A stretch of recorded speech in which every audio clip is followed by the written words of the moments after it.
आज आरपीआय महाराष्ट्र राज्य कार्यकर्त्यांची बैठक छेडानगर चेंबूर मुंबई इथं संपन्न झाली।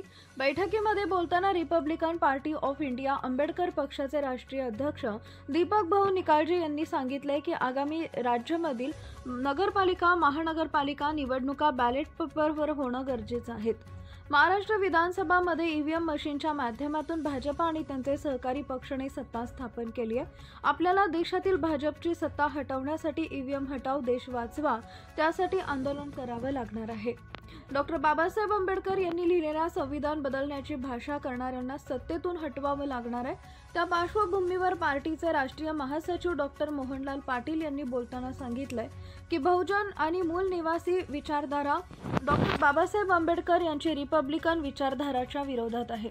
रिपब्लिकन विचारधारा ही सर्व जात धर्म लोकांपर्यंत पोहोचणं गरजेचं आहे। डॉक्टर बाबासाहेब आंबेडकरांच्या प्रबुद्ध भारतचं स्वप्न आपल्याला पूर्ण करायचंय, जे की रिपब्लिकन पार्टीच्या माध्यमातून पूर्ण होईल।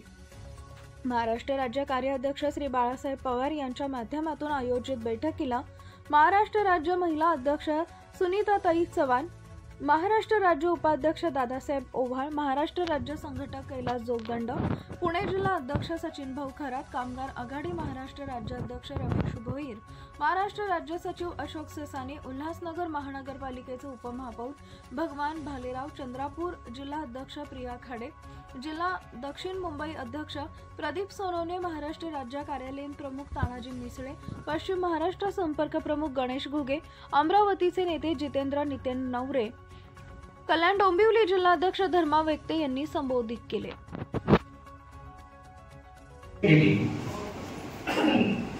आमदारकीला आमचे सरकार आम्ही अडाणीचे सगळे प्रोजेक्ट बंद करू। त्याच्याने झालं काय की अडाणीने आपल्या पैशाच्या जोरावर